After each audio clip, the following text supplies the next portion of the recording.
Vida Nueva. Información y reflexión sobre la Iglesia y la sociedad. Padre Jorge Oesterheld. Vida Nueva. Finaliza el año de la misericordia. ¿Cómo afecta la pobreza en el desarrollo de la niñez? Vida contemplativa femenina. ¿Qué tal? ¿Cómo les va? Estamos nuevamente compartiendo con ustedes Vida Nueva Radio. Este programa en el cual reflexionamos sobre la realidad de la Iglesia y de la sociedad en nuestro país y también en los países latinoamericanos. Estamos a punto de terminar el año de la misericordia. El Papa se ha pasado todo un año invitándonos a reflexionar sobre la misericordia. Y lo ha hecho en un mundo que no tiene misericordia, en un mundo cada vez más cruel, en un mundo cada vez más insensible, en un mundo en donde los que tienen la vida ya más o menos asegurada se cubren con un manto de indiferencia y los pobres y los que no tienen dónde meterse andan a merced de traficantes de personas, en un mundo donde hay guerras muy crueles, donde hemos visto ejecuciones, donde se mataba a los cristianos, a veces de manera terrible, muy cruel. Bueno, en medio de todo eso, a lo que hay que sumarle las enormes injusticias sociales, el Papa se larga a hablar de la misericordia y nos invita a todos a ser misericordiosos porque Dios, Padre, es misericordioso con nosotros. La respuesta a tanto dolor y a tanta injusticia es que seamos capaces de tener un corazón misericordioso. Es muy interesante ver cómo esta prédica sobre la misericordia durante este año fue acompañada de una cantidad de gestos, que algunos ya hemos comentado en el programa, que son verdaderamente sorprendentes. Cómo el Papa se ha ido metiendo en conflictos internacionales con idea de ocuparse de que realmente las personas no sufran tanto. Por ejemplo, ahora que se ha metido en el tema de Maduro y de toda la crisis venezolana. Cómo se ha comprometido con los movimientos sociales de la América Latina. Incluso cuando fue a Bolivia y a partir de su ida a Bolivia, cómo fue acompañando y siguiendo los movimientos sociales que no entran dentro de ninguna clasificación política.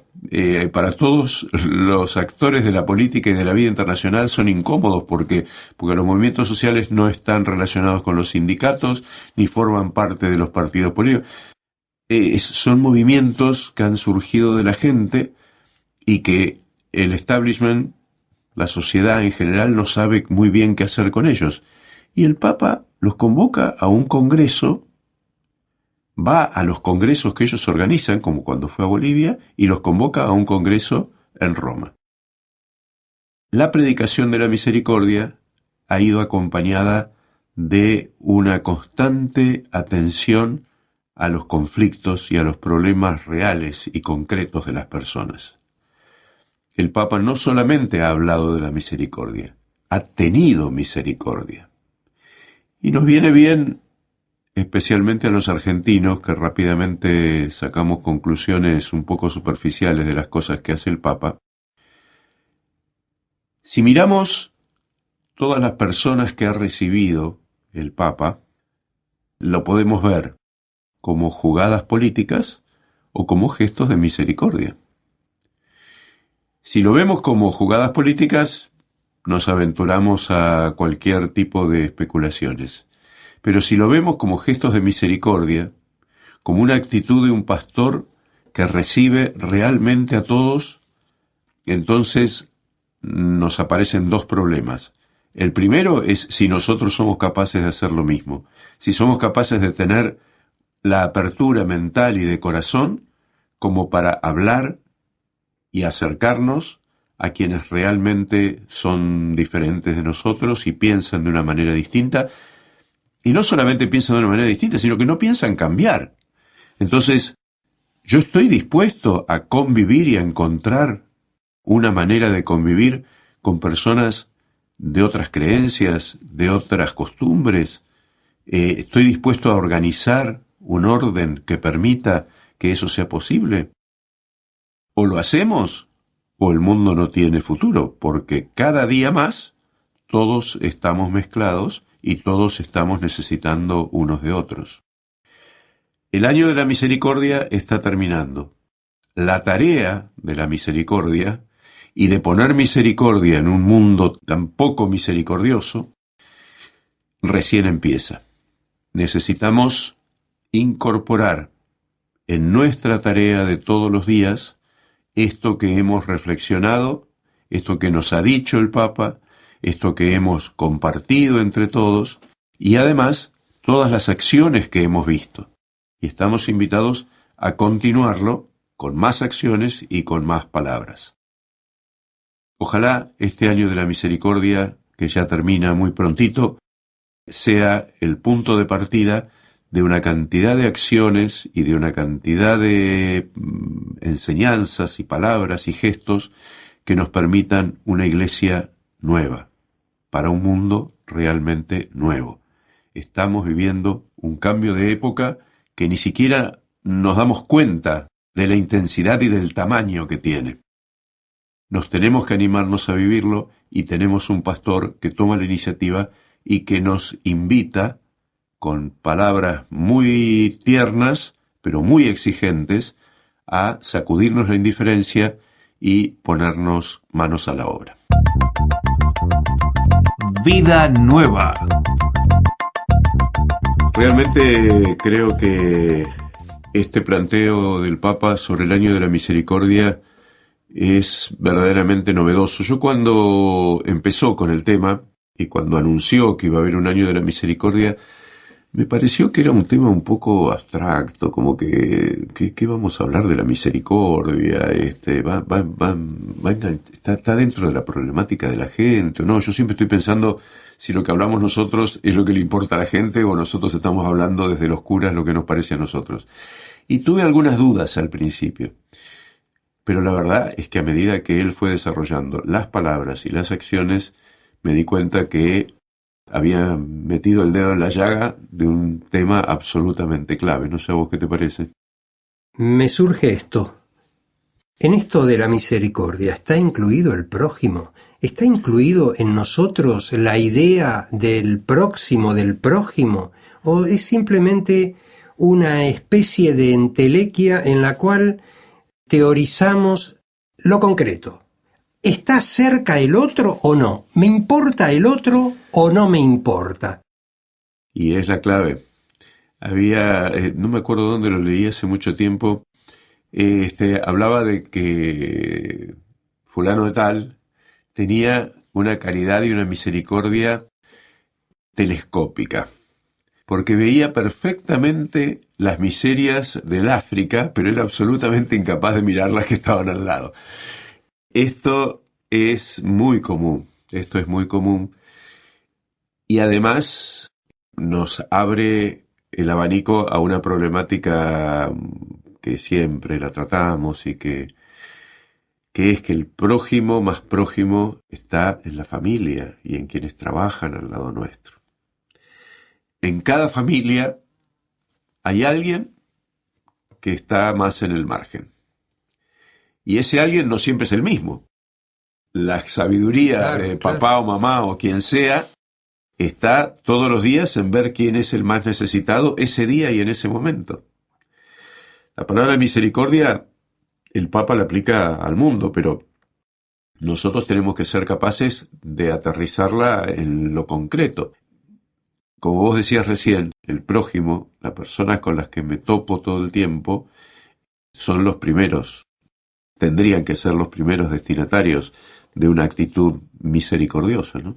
Claro, porque si no, no hay estructura ni sistema que funcione.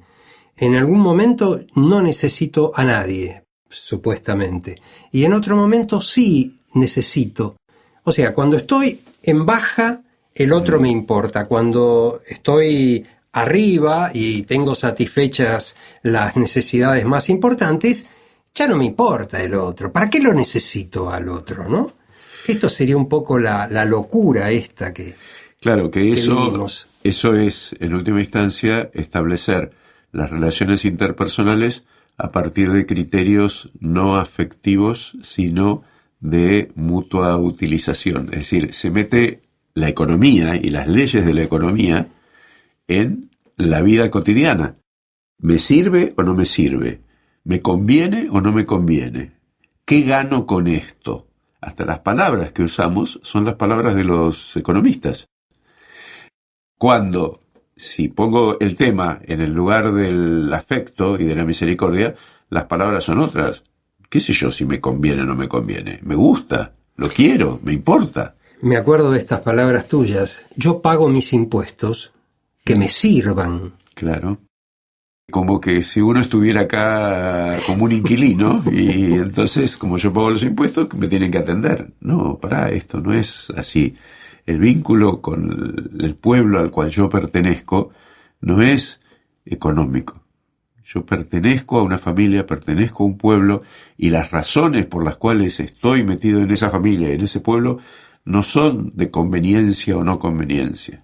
Es impresionante hasta dónde se ha metido en nuestra manera de pensar y de actuar el tema, la mentalidad económica y la mentalidad utilitarista, es decir, utilizás al otro como un objeto y no como una persona. Desde la redacción de Vida Nueva, Nicolás Mirabet. Hola, ¿cómo están? Les hablo desde la redacción de la revista Vida Nueva y en este programa les propongo una nota que salió a raíz de que hace un par de semanas, concretamente el 17 de octubre, conmemorábamos el Día Internacional para la Erradicación de la Pobreza. En este contexto, la investigadora responsable del Barómetro de la Deuda Social de la Infancia de la Universidad Católica Argentina, Yanina Tuñón, publicó un resumen de sus investigaciones en donde explica cómo afecta la pobreza a la vida de los niños. Bueno, justamente Yanina Tuñón explica que hay un consenso social sobre la infancia como una de las poblaciones más vulnerables a la pobreza. Justamente en la situación de pobreza no se afecta solamente a los hogares de las familias pobres, sino que también se ven afectados, se ven empobrecidas las oportunidades para las nuevas generaciones como consecuencia de una menor inversión en, por ejemplo, educación, salud, infraestructura pública, entre otros servicios que son imprescindibles para el efectivo ejercicio de los derechos de la niñez y de la adolescencia, ¿no? En esta perspectiva, dice Tuñón, que orientan los estudios que habitualmente realiza el Barómetro de la Deuda Social de la Infancia de la Universidad Católica Argentina, que a través de una encuesta probabilística estratificada resulta representativa de todas las ciudades argentinas de 80.000 habitantes o más. Vale la pena destacar que esta encuesta en los últimos años ha tenido un gran protagonismo porque se considera de que era una de las encuestas más serias realizadas a nivel nacional, a comparación de las dudas que se ponían sobre el INDEC por su manejo medio oscuro, medio confuso. Por eso creo que es importante tener en cuenta todas las encuestas que realiza el Barómetro de la Deuda Social, en este caso de la infancia, de la UCA, porque tienen ya una trayectoria de años y han sido referencia para muchos estudios, ¿no? Bueno, justamente esta encuesta se realiza desde 2010 y releva cada año información sobre la condición de vida de la infancia y de la adolescencia entre los 0 y los 17 años en una muestra de unos 5.700 hogares aproximadamente. A partir de esta investigación, Yanina Tuñón advierte de que en 2015 el 24,3% de la infancia en Argentina residía en hogares con necesidades básicas insatisfechas. Estamos hablando de un cuarto de la infancia argentina, ¿no? En el periodo entre 2010 y 2015 se registró una merma de 3,6 puntos porcentuales, justamente porque consecuencia de esta merma era de que el 35% de la población menor a los 18 años se encontraba bajo algún subsidio entregado por el gobierno nacional, ¿no? Durante 2015, el 25% de los niños de entre 0 y 17 años no habían consultado a un médico. En esta porción del 25% de los 0 a 17 años hay un 10% que son niños de 0 a 4 años, o sea que son muy chiquitos, ¿no? Y nunca consultaron a un médico durante 2015. Esta situación de déficit en el acceso a la salud se empeoró notablemente entre 2010 y 2015. Hablando del hábitat, Tuñón dice que el 18,9% de los niños y niñas que residen en viviendas de construcción precarias y un 18,5% vive en situación de hacinamiento. Y entre ese 18,9% que vive en viviendas de construcción precarias y ese 18% que vive en situación de hacinamiento, hay un 18,7% que comparte cama o colchón para dormir. Pasemos ahora a otro de los temas relevados, que es el tema de la educación. En el espacio de la estimulación emocional, social e intelectual, se advierte que en 2015, entre los 0 y 12 años, un 43,2% nunca le contaron un cuento ni le relataron historias orales. Un 40,1% dice no tener libros infantiles en su hogar. Y el 12,8% no había festejado nunca un cumpleaños. Estamos hablando ahora de un grupo etario entre los 0 y los 12 años. A nivel escolar, cambiamos ahora el grupo etario, pasamos a niños y niñas de 5 a 12 años. Cambiamos el grupo etario en este caso porque justamente a partir de los 5 años podemos decir que los chicos ya empiezan en el preescolar y están escolarizados, ¿no? Entonces, a nivel escolar, entre los 5 y los 12 años se registró una escolarización casi plena en la República Argentina, lo cual es alentador, pero atento aquí con este dato.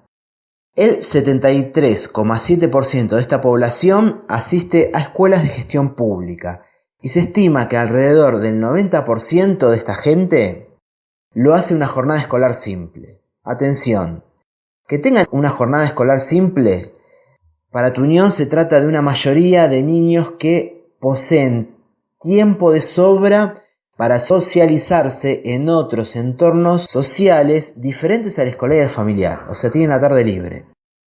Sin embargo, de este 90% que hace jornada simple y que tiene la tarde libre, el 60% no realiza actividades físicas o deportivas fuera del horario de educación física, o sea que a la tarde no practica ningún deporte. Y el 85,9% manifestó no realizar actividades artísticas o culturales extraescolares. Con lo cual estamos hablando de un grupo etario muy importante que tiene las tardes libres y que de las cosas o actividades que realizan los chicos en las tardes libres no realizan ninguna, o sea que hay mucho tiempo libre. En la educación pública, las disparidades sociales también se advierten al interior del sistema educativo, porque, por ejemplo, no hay ofertas en la enseñanza de una segunda lengua o de computación, o al menos son menos frecuentes en las instituciones de gestión pública, ¿no? Esto está también vinculado a que las escuelas de gestión pública muchas veces están ubicadas en las cercanías de los barrios pobres en donde viven estos niños y por lo tanto el mismo Estado tampoco se preocupa en que estas instituciones tengan una mayor infraestructura y una mejor calidad educativa, ¿no? Esto es lo que nos explica muy bien la investigadora de la Universidad Católica Argentina, Yanina Tuñón. Justamente, leyendo este informe, recordé una de las últimas columnas de Alberto Rubio en Vida Nueva, en donde nos decía que las políticas aplicadas y las acciones de la sociedad civil y las dádivas empresariales ya colapsaron. Y reclama que dejemos de vivir de la pobreza y empecemos a actuar para suturarla. Tengamos presente que todos estos datos estadísticos que di son números, pero que representan a personas que realmente sufren. Los dejo. Recuerden que para mayor información pueden entrar a www.revistanueva.com.ar. Un fuerte abrazo.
Vida Nueva.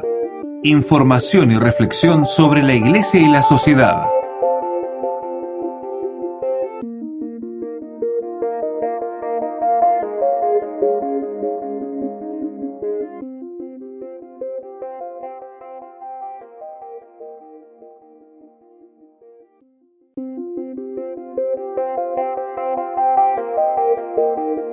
Vida Nueva.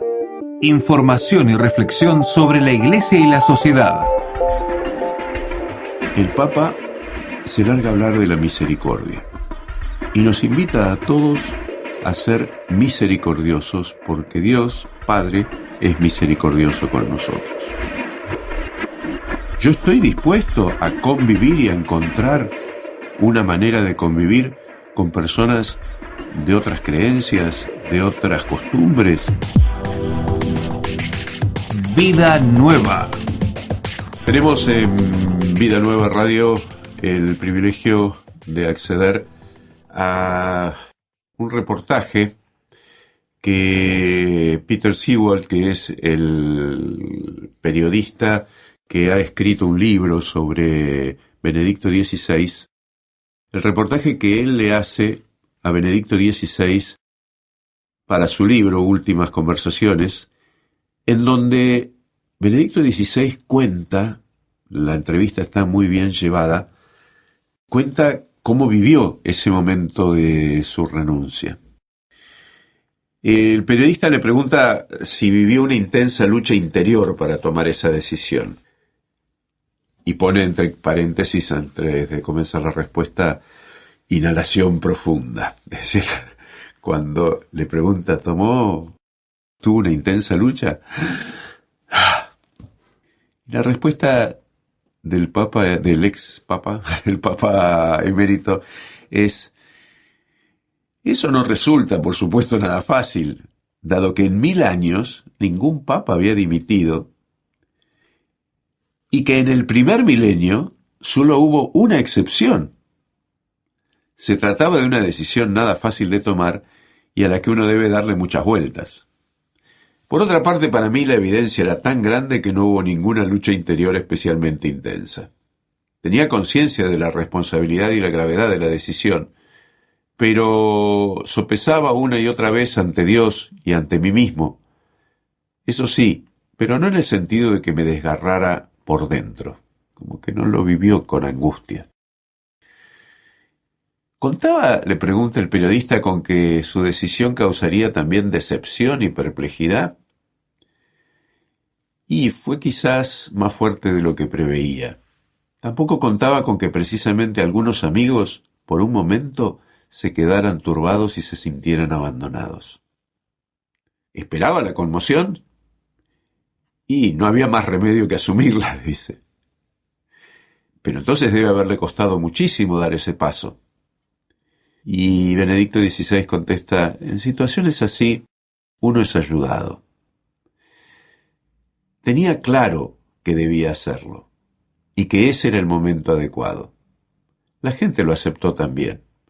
Muchos agradecen que ahora el nuevo Papa se dirija a ellos con un estilo nuevo.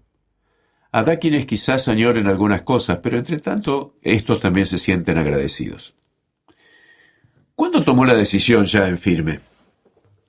Y diría que en las vacaciones del verano del 2012, en agosto aproximadamente. ¿Usted estaba atravesando una depresión? Una depresión no, pero es cierto que no me encontraba bien. Es una maravilla que que un hombre como este sea capaz de contestar así, ¿no? Y que nosotros podamos escuchar de su boca, de la boca de alguien que ha sido papa, un sentimiento tan profundo y tan concreto. Una depresión no, pero es cierto que no me encontraba bien. Y vi que el viaje a México y Cuba me había cansado mucho. Además, el médico me había dicho que no debía hacer ya más viajes transatlánticos. Según el calendario previsto, la Jornada Mundial de la Juventud no debía celebrarse en Río de Janeiro hasta 2014, pero a causa del Mundial de Fútbol se adelantó un año, y tenía claro que la renuncia debía producirse en un momento que permitiera al nuevo Papa disponer de algún tiempo para preparar ese viaje. ¿Cómo se hace para tomar una decisión de tal alcance sin hablar con nadie? Con el buen Dios sí que hablé, largo y tendido. ¿Estaba al tanto su hermano? No de inmediato, pero algo supo. Hasta poco antes del anuncio público, tan solo 4 personas conocían su decisión. ¿Hubo alguna razón para eso? Sí, por supuesto, pues en el momento en que la gente lo supiera, se cuartearía el mandato, porque entonces quedaría debilitada la autoridad. Era importante que pudiera desempeñar de verdad mi ministerio y realizar plenamente mi servicio hasta último momento. La verdad, la entrevista continúa y continúa mostrando distintos sentires del Papa Benedicto XVI que nos hablan de la inmensidad de este hombre que ha hecho posible con un gesto tan extraordinario toda la primavera que hoy estamos viviendo en la Iglesia. Desde la redacción de Vida Nueva, Roxana Alfieri. Hola, ¿cómo les va? Hoy les voy a hablar sobre un documento que va a salir, una constitución, como suele llamar la Iglesia, sobre la vida contemplativa femenina en la Iglesia. Y la verdad es que es una novedad, porque si bien hay cosas que se reiteran, hay mucho de nuevo en esta instrucción. Francisco les advierte a las contemplativas que la oración no puede centrarse solamente en pequeños o grandes quebraderos de cabeza, dice él, ¿no?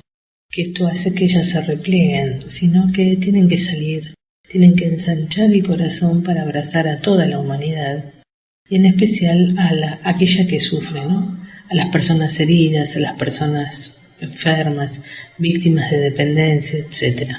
Y el claustro es el espacio abierto al clamor del mundo, donde se comparten gozos y esperanzas, tristezas y angustias. Si bien esto es un adelanto porque todavía la Constitución no ha salido, se va a desarrollar a lo largo de 12 capítulos o de 12 puntos fundamentales a través de los cuales se les van a dar nuevas normas o se van a reafirmar algunos principios. Uno de ellos es el tema de la formación. La formación entendida como el área necesaria para renovar y adaptar los institutos. Sin formación de los miembros, un instituto no puede renovarse ni adaptarse a los nuevos tiempos. El camino formativo es en el monasterio y ayuda en esto la vida comunitaria, que tiene que favorecer este camino hacia todas las manifestaciones. Y es un punto importante porque, dada la escasez de vocaciones, muchos institutos de vida consagrada han dejado de formarse y han descuidado este aspecto de formación. El segundo punto es la oración. La oración como el corazón de la vida contemplativa. Es esta búsqueda apasionada por Dios que define la vida contemplativa como una salida de sí mismo para entrar en la intimidad con el otro. Y ese otro es nada más y nada menos que Dios, a quien ellas deben seguir buscando. Tener ojos de fe, ser capaces de descubrir los signos de su presencia en todo. Se les pide apertura, no encerrarse en lo propio ni aislarse, que nada se interponga a este ministerio orante. El monasterio debe ser una verdadera escuela de oración.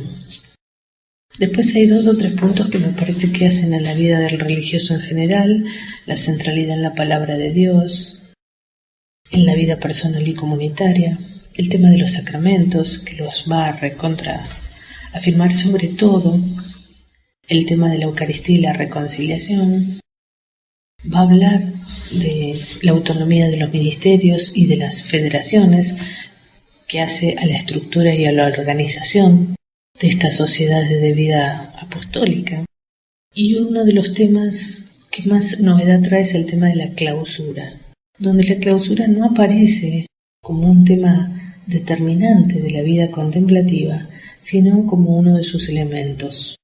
La instrucción que se prepara va a definir muchos aspectos de diversas formas y modalidades que puede tener la clausura, y esto necesita un discernimiento y una atención a la propia tradición para que cada monasterio pueda elegir. El tema del trabajo va a seguir siendo uno de los elementos fundamentales, va a seguir teniendo vigencia el ora et labora, reza y trabaja.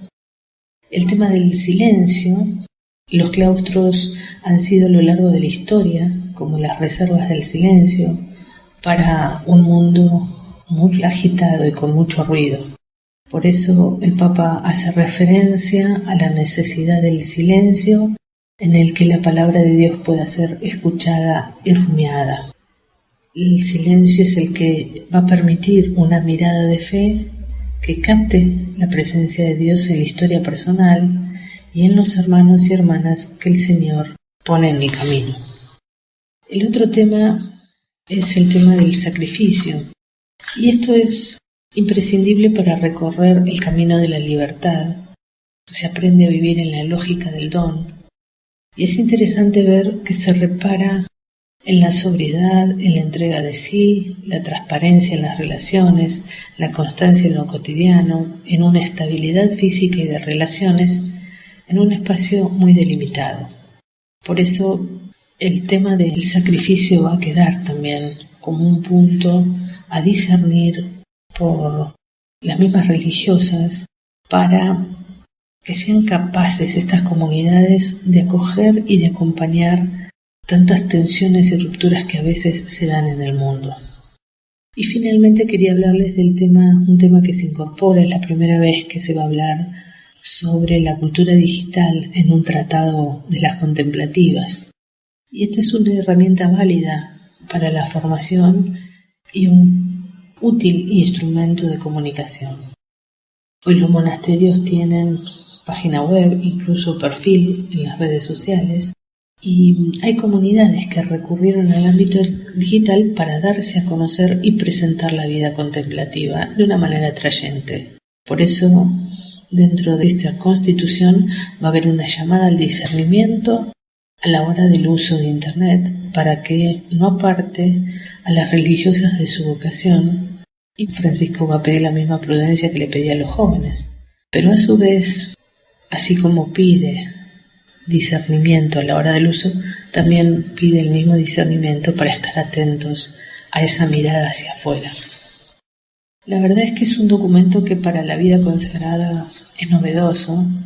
Vamos a ver cómo se lleva adelante, pero desde ya es un documento que nació del y para el diálogo, ¿no? El Papa, antes de escribirlo, ha hablado y ha escuchado a las contemplativas y ha pedido un diálogo hacia adentro, instando a las comunidades a un intercambio en todos los niveles. Es una fuerte llamada al diálogo con la sociedad, de modo que a través de las distintas instancias de silencio, de escucha, de llamada a la interioridad, de estabilidad, la vida contemplativa ofrezca una palabra nueva al mundo. Yo quiero terminar con una frase que me gustó que les pide Francisco a las contemplativas y les dice: sean antorchas que acompañen el camino de los hombres y de las mujeres en la noche oscura del tiempo.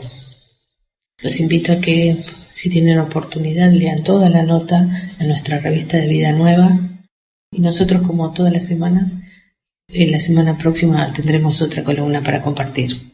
Hasta la semana que viene.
Vida Nueva. Es muy interesante cómo en este año de la misericordia, este Papa, por un lado, está hablando con los movimientos sociales y por otro lado, está hablando con las religiosas de clausura. Y está tan preocupado de una cosa como de la otra. Y esto es muy rico y muy interesante porque no es que o te dedicas a la espiritualidad o te dedicas a la acción social, que a veces hay gente que le reclama a la iglesia que se dedique más a lo social y hay gente que le reclama a la iglesia que se dedique más a lo espiritual.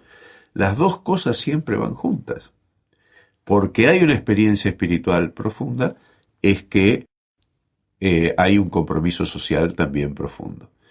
Lo que el Papa habla con respecto a las religiosas contemplativas va a ser para ellas seguramente un desafío muy importante, porque es una constitución que va a promulgar y que las va a invitar, por ejemplo, a revisar el concepto de clausura. No es poco, para las religiosas de clausura eso es un tema muy importante, y amplía el tema de la contemplación no solamente a lo que se vive en los monasterios. Así que sí, lo que nos contaba Roxana realmente creo que tiene mucha importancia para las religiosas, pero tiene importancia para todos, ¿no? Y que además no se contrapone la idea de la modernidad o la idea de los avances tecnológicos con la actitud de estas monjas. Que alguien podría pensar, bueno, pero casualmente si están entrando en una zona de retiro, entonces, ¿para qué quieren las redes sociales? Claro, las redes sociales en realidad para ellas es una manera extraordinaria de dar a conocer todo lo que hacen y demostrarse, porque es cierto que la vida en los monasterios es para muchísima gente algo muy desconocido y muy lejano. ¿Cómo vivirán esas mujeres ahí? A veces eso puede generar atracción, pero también puede generar un gran rechazo. En cambio, si ellas, como lo hacen, ponen en sus páginas los datos de quiénes son, sus fotos, cómo es un día en la vida del monasterio, eso hace que para muchas personas se convierta en una puerta de entrada al monasterio sin necesidad de irse al monasterio. Sí, son datos muy útiles que a veces son para el bien, mejor dicho, siempre son para el bien. Saber qué es lo que está pasando es bueno. Lo que pasa es que hay momentos que los números son dolorosos. Y esto es un poco lo que nos estaba comentando Nicolás con las estadísticas.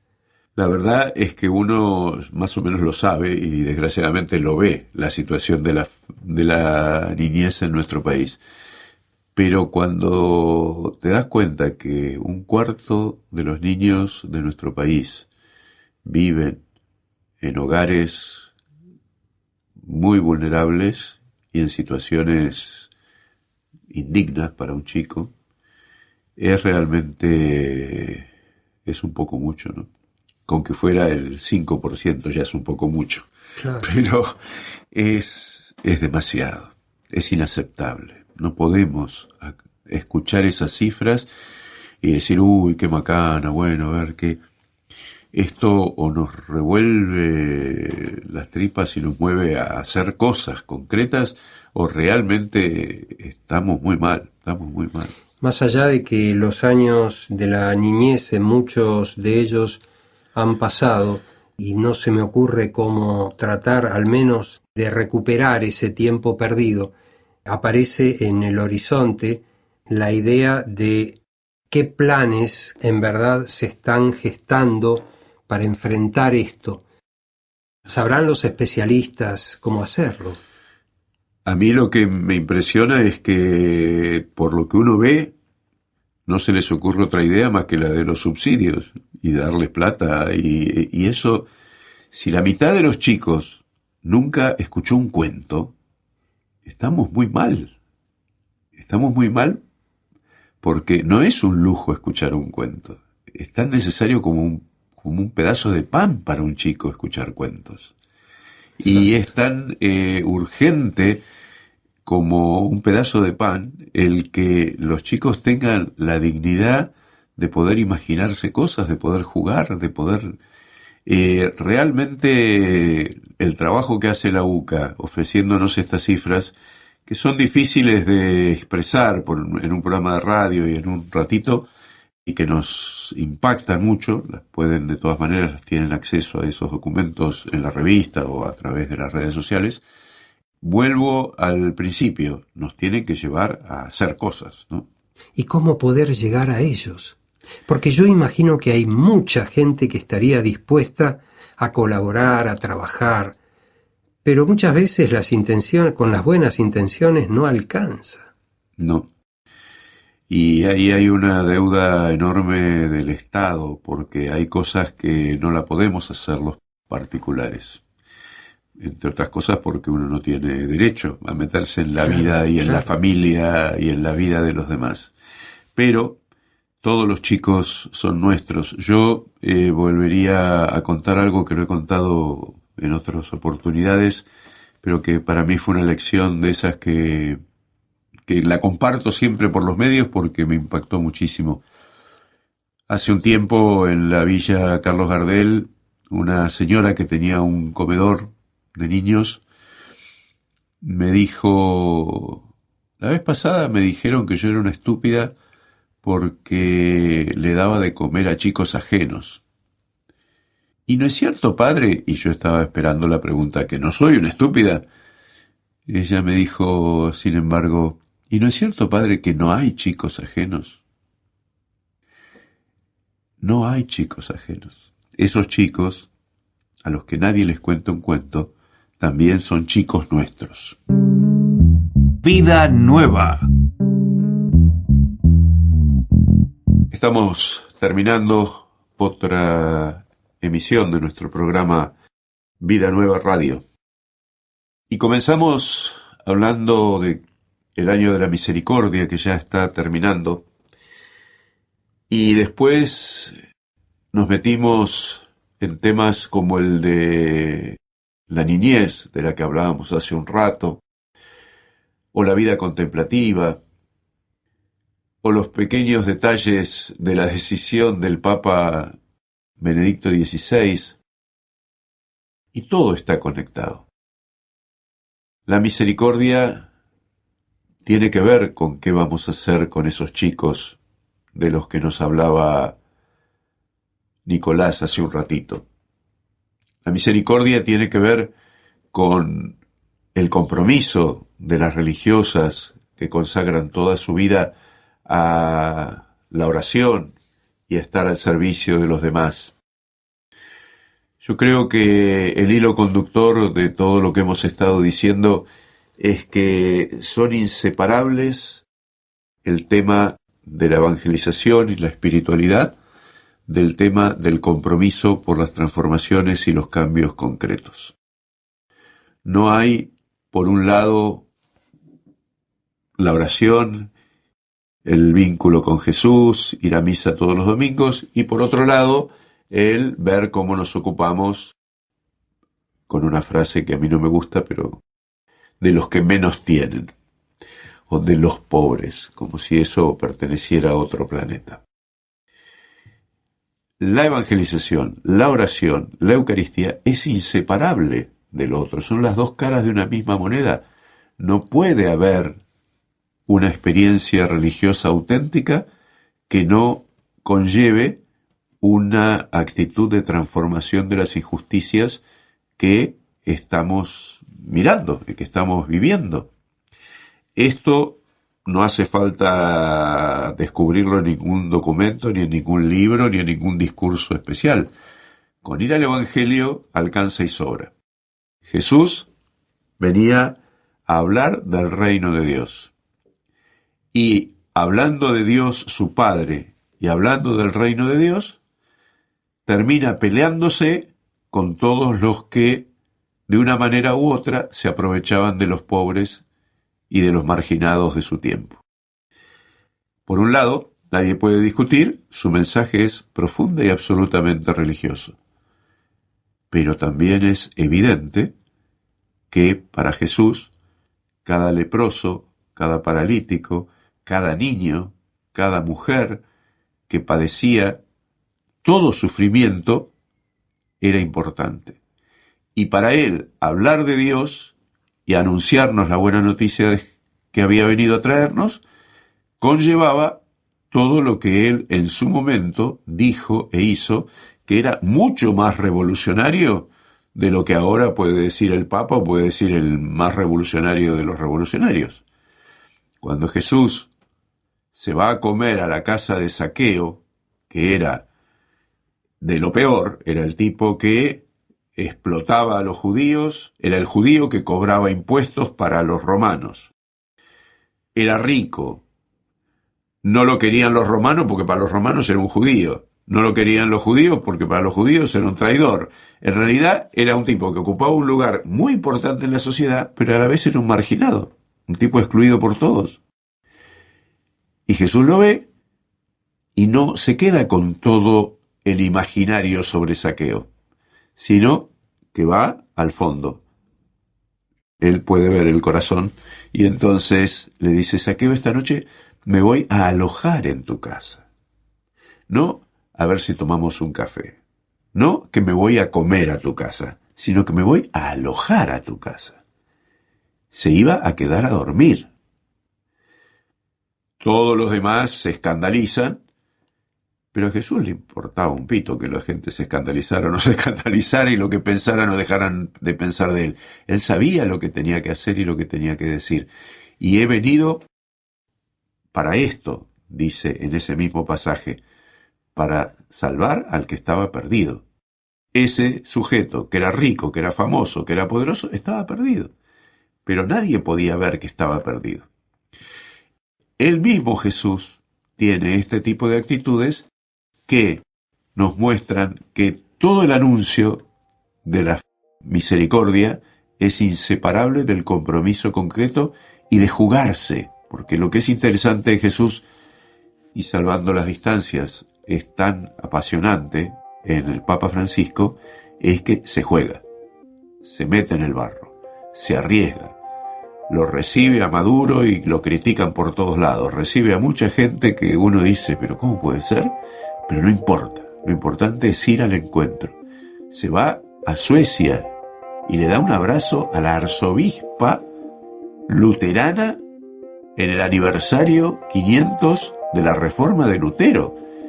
Eso es demostrar una independencia y un decirnos a todos: señores, no hay nada más importante que ir al encuentro, abrazarnos y ponernos a charlar, porque así no podemos seguir. Vida Nueva. Padre Jorge Oesterhel. Colaboradores: Roxana Alfieri, Nicolás Mirabet, Enrique Di Masi. Vida Nueva. Información y reflexión sobre la Iglesia y la sociedad.